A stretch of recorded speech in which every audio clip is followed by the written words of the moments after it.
Do not buy a boat without checking these three things. So the first thing you want to check, are there any damages or repairs to the hull? And people can mask things by painting it, applying anti-foul. So make sure when you get a boat, check to see if there's any damages, scratches or repairs, because this will cost you a lot of money if it needs to be done after you've bought it. 2, is the outboard serviced? You want to make sure that these outboards are serviced regularly. They recommend doing your service every 100 hours or annually. So when you go to view the boat, make sure the outboard has its paperwork, has its service history and any other things that have been done to the outboard. Number 3, you want to see the engine actually running.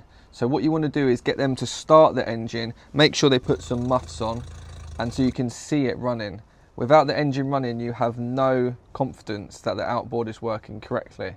Get them to put the engine in gear, get them to turn the steering so you can make sure the steering column is working correctly. And the most important thing is checking that the telltale is pissing water. If that isn't pissing water, then you know something is definitely wrong. If this video has helped you, please make sure you follow for more content.